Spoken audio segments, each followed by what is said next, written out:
tuning in to our latest episode. Super pumped because it's our first vlog ever, and love for you to come join us on our adventure as we go find another person in the digital marketing space, someone that I really look up to and see kind of as a mentor, Carlos Gil.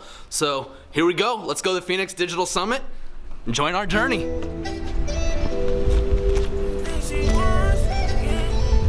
I'm trying to think of a way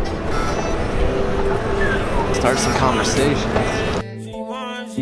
She wants that, go get it. She wants that, go get it. She want the spinny, go get it. She want the brick, go get it.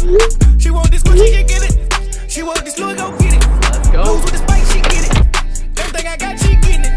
Yeah, Billy sedan, she get it. How about the bitch, she get it. How about the Lil, she get it. The Porsche Cayenne, she get it. How about the two, she get it. A shot to the shoe, she get it.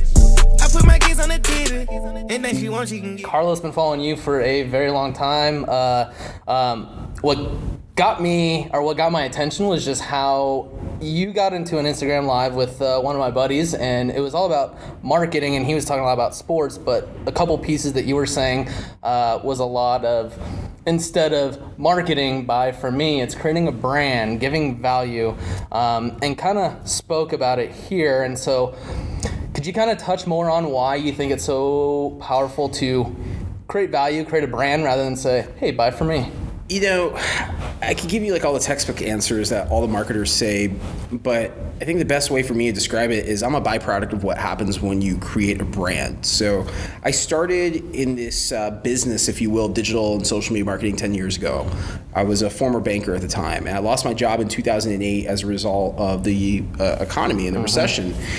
And, I was 25 years old. I didn't have a college degree to fall back on. I didn't have a social network or a personal brand. None of that existed. And I said to myself, I want to start up a business. I have no money whatsoever. I got literally 9 weeks severance, and I have a young family. How do I rebrand myself? Like, what do I do? So I pretty much realized early on, I'm not going to get a job working in banking during the recession. I need to reinvent myself. So the same day that I lost my job was the same day that I joined LinkedIn, November 5th, 2008. And it was through LinkedIn that I discovered that there was an entire world out there that existed that I never even knew existed. This whole concept of social media was new. We're talking 2008 back then. Now we're in 2019. So this whole concept of connecting with people and interacting and grow a business based on who you meet, that didn't exist. I grew up in the era in the 90s of AOL, and then eventually joined MySpace. But let's be honest, these weren't mediums that were being utilized for business or business development or to build a business brand. Within 3 days of losing my job, the light bulb went off in my head. I said, I want to help people find jobs. So I created an online job board, and I learned how to code. And I invested my severance package into learning how to code myself, build a website, and market that website. Literally, Dustin, I started competing with Monster.com and Career Builder, and everyone that I knew thought I was absolutely crazy. My parents, my friends, relatives, they all thought I was crazy. And I never gave up on myself. The long and short of it is that I spent the better part of the recession from 2008 all the way up until almost 2012 networking my butt off every single day, spamming the hell out of people online, just to throw it out there. And I learned about social media, firsthand, what it could do to put food on the table for my family. I think that's where I probably want to go with this. You've got a lot of thought leaders out there that pontificate about how to use Instagram or how to use Snapchat, how to use Facebook ads. How many of these people have actually put food on the table for their families and worked for brands doing these things that they talk about? And I say this not to take shots at people, but I'm very proud of the work that I was able to do back then, very proud of where that work has led me throughout my career. So now as a speaker, when I go on stage, like today at Digital Summit, and I'm speaking about why you should be humanizing your brand or humanizing your content, I'm speaking very much from a place of in 2008, 9, and 10, and 11, when no one knew who the hell I was using social media to build relationships, to leverage social media to drive PR for my company, to pitch to media, to pitch to potential clients. Every single time someone would come to an event that my company was organizing, my company back then was called Jobs Direct USA. We were doing these events called pink slip parties for unemployed professionals. So anytime someone was mentioning Jobs Direct USA, anytime someone was going in our LinkedIn group, I was almost playing this role of like host and community manager and sales director. Like I was a jack of all trades. And I recognized during this period that if you make people feel valued, if you make them feel good, they'll be your advocate for life. Not even customer, but they'll be your advocate for life. So what I started seeing in 2008 and 9 when I was making no money and hit rock bottom financially, that as people were coming to my events and finding jobs in 2010, they were starting to refer me to their companies. In 2010 and 11, I never went on another sales call again. We got a sponsorship with Sprint to do a national pink slip tour. Like these are all byproducts of the success that I built early on as an entrepreneur based on building relationships. Fast forward to today, 2019, I've had the good fortune of working for big brands like LinkedIn and Winn-Dixie and others. And I teach from a place of experience and practicality. No one likes to be sold to. And you heard me say that today. 100%. Nobody, not a single person watching this, not me, not you. No one goes on social media with the intent of being sold to. We go on social media, honestly, to disconnect from our everyday lives, because we want to escape our everyday reality. So we will spend time watching stories. We will spend time, like you and I, engaging with strangers. Like that's become normal, if you will, in today's day and age. And I think where brands are disconnected from this new norm and this new reality is they just see the sheer number of people. They see Facebook has 2 billion users, great, that's a place where we can penetrate and insert our brand into that conversation. But it doesn't work like that at all. So a lot of what I do nowadays is I teach brand marketers on the very basic principles of humanizing your brand, humanizing your content, being more relatable, having conversations, listening through social media to what's being said about your brand. Because if you're listening, now you can have conversation because it's a two-way street on social media, keyword being social. And if you're having this two-way dialogue, over time you're gonna build advocates. It's not gonna happen right away, but even if you start off with a small number of advocates, those people then go tell their friends, who will tell their friends, who will tell their friends. And how many times have you seen where, I mean, you see that it's a long-term game. How many times have you seen where brands just start to dive in, don't see the immediate results, and just back out? And I guess what would you say to the people that are kind of on the fence of, hey, we're doing it, we haven't seen $1 million worth of sales in 3 weeks. Kind of how would you help them, or what is some advice that you'd have for them on just keep playing the long game? This whole game of social media marketing is really complex. Personal branding is complex. Content marketing is complex. And what I mean by this is that there's no silver bullet. Like there's not one thing that I can tell you to do that's going to make you successful. Because there's just one piece of the puzzle that I tell you, for example, Dustin, you're growing a business, you should have a personal brand, you should be connecting with people in your community. But when you connect with these people, what's your follow-up? Exactly. What's your offer? What's the content that you're putting in front of them? I go to conferences like this because I want to connect with other brand marketers, and I want to connect with their bosses because I recognize these are potential clients for Gil Media. But I had to put something in front of them. I had to give them a carrot all the time in front of them to keep them reeled in. More importantly, I also have to be accessible to these individuals. So that's why I say like this game of social media marketing is really complex. And I think what happens is you'll have marketers that they will get on board with a platform because they keep hearing of how exciting live video is, or whatever next media. Like we saw this happen with Snapchat a couple years ago. And I was one of those marketers, I was talking a lot about Snapchat back then, and a lot of marketers were jumping on. And after a few weeks, to your point, they'd be like, hey, this is crap. No one's following me. No one's watching our content. And I would challenge them and say, well, if you have 30 net new views, what do you know about those 30 people? Yeah. Are you having conversations with them? Do you know what their interests are, what their likes are? This is an exercise that I practice on my own social media channels. Any single time someone follows me on Instagram, any single time someone follows me on Twitter, I take 5 seconds to see who that person is. Every single time. Someone comes across my newsfeed. Any single time someone DMs me. All it takes is a couple seconds to qualify who that follower is. But what's happening is that brands are operating at such a high speed of momentum that they're not stopping to do just the bare minimum and the basics. I think that's why you see brands failing at a high rate in social media, and you see people that we call creators or influencers that are exceeding, because those creators and influencers have the bandwidth to sit at home for 8 to 10 hours a day and engage with people. Think about it.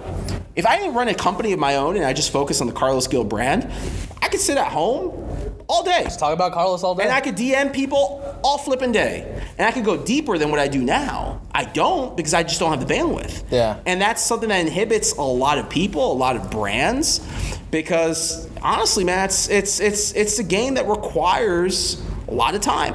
Yep, and I think the biggest downfall is everyone wants to, if I'm paying someone 40 hours to do this, I need to see, if I'm paying them this much, I need to see X amount come in. And where the downfall is, you can't attribute a direct ROI to, I took a couple seconds to figure out that they like baseball. How can I figure out how to tie my brand into their interests and actually build a relationship? And so the biggest struggle that I see is not so much like they get it, it's just giving the investment to actually, all right, we need someone to do it, even though there's not going to be a direct ROI. We're going to see an ROI. There is an ROI, though. There's not an instant ROI. Yeah. That's the key. Yeah. Most people in business today on digital mediums are looking for an instant ROI. Yep. And there is no instant ROI. If there was, everyone would be doing whatever produces an instant ROI. There's an ROI to building a relationship, but you have to think through the long-term ROI. Going back to what I said before, I am a byproduct of what happens when you build relationships. I have no college degree. I dropped out of high school at 17 to get a GED. And I would consider myself to be a successful person today. How and why is because I built relationships. Because I invested in taking the time to get to know people. Think about that concept for a moment. Making no money for a couple of years, having cars repossessed, losing a home, to be able to then 10 years later say, I overcame all that. I'm in a much better place today because I took the time to build relationships. People want instant gratification. It's really why Instagram is what it is today. Because you can put content, you can dress it up with a few hashtags, and you're gonna get some auto likes. You're gonna get some instant gratification. You're gonna feel really good about yourself because someone in this world likes your content. If that's what does it for you, great. If you're trying to monetize, you got to strap on your seatbelt and know that this is a long-term play. Yep. Whatever you're good at doing, whatever your offer is, whatever your service is, there are buyers out there. But it takes time to meet these people. It takes time for them to feel comfortable with you, and it takes time to marinate that relationship. Yep, 100%. And I know you're limited on time, so try and only get a couple more questions in or a question, but you're big on the real estate. You just came out with a course. So I guess where does real estate fit into all this? I mean, you mentioned you worked at LinkedIn, you wrote for Medium, you're doing a lot. How does real estate Yes, fall? that's funny. I was at South by Southwest 3 years ago, speaking there for free. In fact, when you speak at South by Southwest, you have to pay for your own travel to get there. So again, a lot of people don't want to make an investment in themselves. But I'll tell you how making an investment in myself, how me putting myself out there at a free event where I had to pay for airfare and a hotel actually benefited. I'm at South by Southwest, not speaking on a big stage, probably speaking to, 25, 30 people in the audience. Very, very small speaking engagement there. And I did a talk on how to use social media to find a job. And in the audience was the chief people officer at the time of Keller Williams Realty. Keller Williams is based in Austin. She saw my talk, immediately comes up to me afterward and was like, hey, this was awesome. Can you meet our CEO? And I was like, yeah, sure, what do you do? And she's like, I work for Keller Williams and I'd love for you to meet our CEO. Our real estate agents need to know more about social media. It's an area that we really lack. So I was like, yeah, sure, cool. Love to meet your CEO. Met him before I left town. Next thing you know, I'm coming into Keller Williams to do a workshop for their home office employees about becoming advocates of the brand.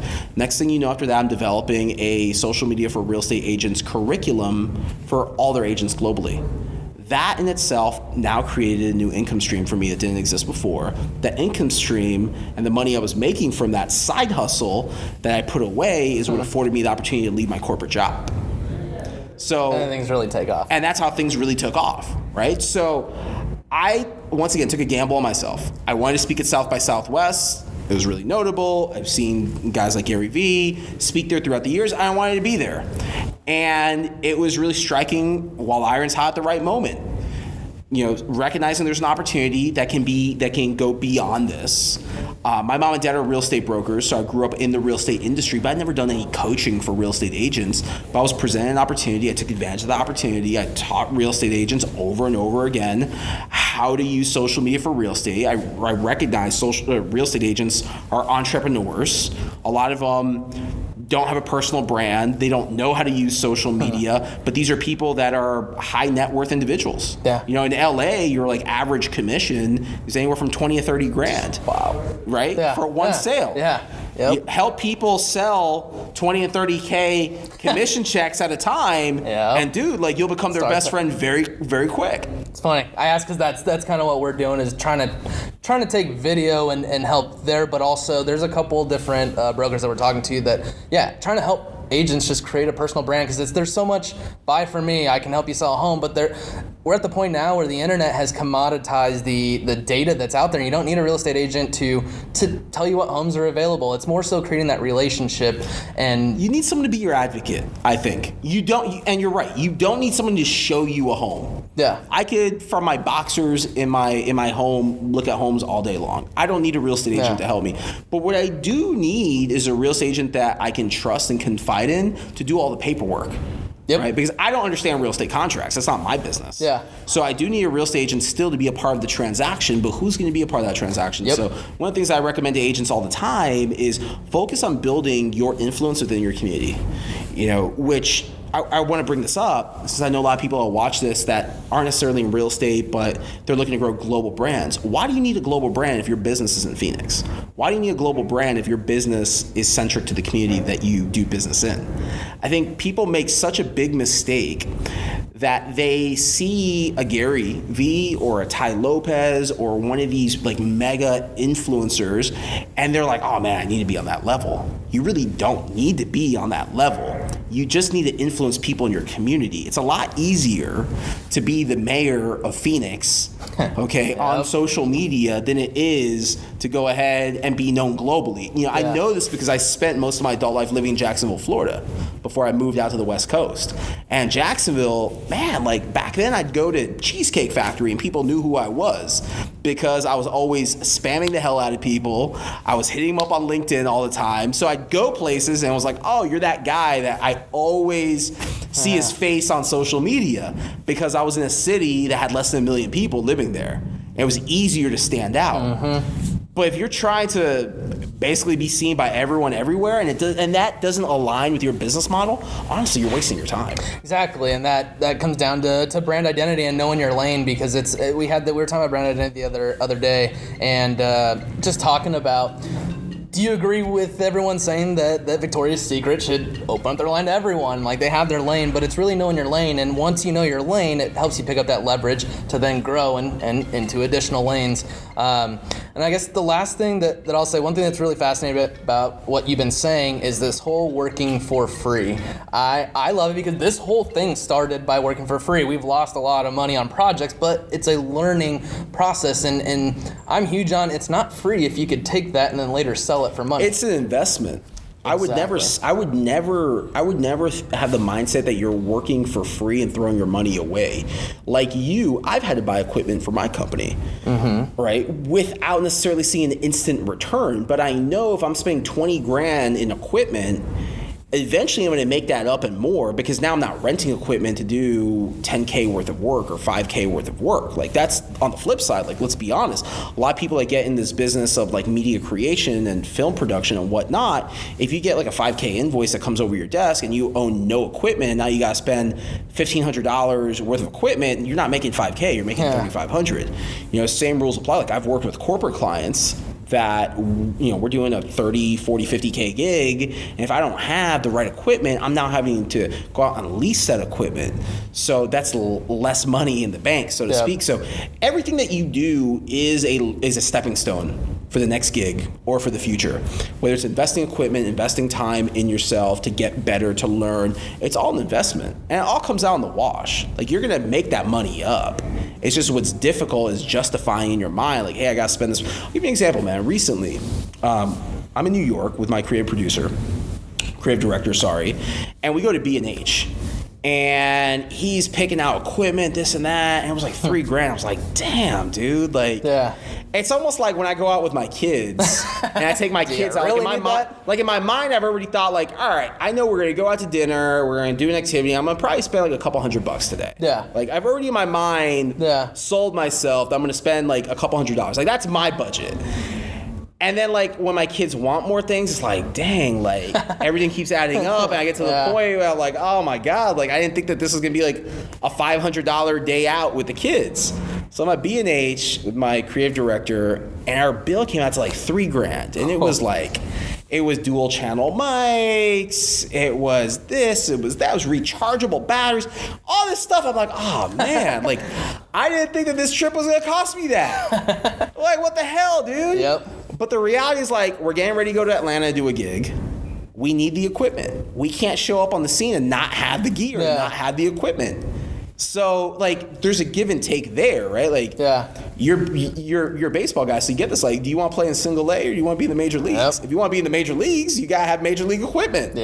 And, like, don't get me wrong, bro. Like, there's gonna be a point in time where, like, the right equipment will come because there's money coming in, but you gotta start somewhere. Yeah. No, I love it. Man, I love everything you're about, and this has been great. Carlos, I appreciate it. I love doing stuff like this, man. No, I really appreciate it. I mean, man. To me, moments like this becomes the highlight of my trip. I believe that means a lot. I believe in the universe. I believe that, like, there are so many things that we don't see that happen behind the scenes, right? We connected through Instagram. I love to be able to pay it forward for people, and, like, this isn't like self-serving at all, but I want to throw this out there because there's a lot that I do behind the scenes that people never see. And I don't boast about it. I don't go off and talk about it. But it makes me feel good because I know where I was when I started. Right? Like, I still in my mind remember myself 8, 9, 10 years ago. And for me now to be in a position where I can reach out to someone and be like, hey, like, be my guest for this event. Come to this. Like, leverage this for you, man. Like, I'm coming to do my gig and I'm out. You know what I'm saying? But for you to be my guest, for us to be able to chop it up, like, to me, that means something. Because this is the power of social media. It goes beyond the follow. It goes beyond some likes. Like you heard me say today, like, we don't own any of this stuff. Man. We don't own any of these social networks. But you know what? I feel confident that now our relationship is a lot better because we took the time to sit here and do this. Yeah, and I appreciate that because your time is a little bit less free than mine, and it's everything that you've done and everything, your mindset and everything you say is exactly in line with what we're trying to execute on. And instead of taking that trip out of town is let's invest in another camera or let's invest into renting a place or whatever it may be, but it's investing to get to the next level. And my whole goal with all this is connecting with people like you, connecting with anyone, and then who knows, there might be something that we could do to help you, or there might be someone that comes along that you just don't have the time to work with them, and that's what this is all about. I love the way you think. I love you gotta put yourself in the game, brother. And like, that's the thing, you have to put yourself in the game if you want to get at bats. If not, if you're gonna be on the sidelines, other people are gonna take at bats for you. And that's been the biggest thing that we've been pushing is go get at bats and we'll learn after. But I mean, I've tried to help so many people where they just don't do it because they're afraid of taking that at bat, and it's like, man, just do it. People, I think it's insecurity. I think it's psychological. Like, people, I think, are just they're more concerned of what are people gonna think of them. Like, how are they gonna be judged? I don't always have all the answers, man. Like, I don't. I'm not as creative, right, as I wish I like. You have your guy, I've got my guy. I don't edit video. I have someone that does it for me. So, like, I also keep it 100 when I say to people, like, what you see from a content standpoint is me speaking, because that you can't really automate or fake. Yeah. It's me, it's natural. But in terms of like the aesthetics, I'm not doing those things. I'm paying someone to do it. Yeah.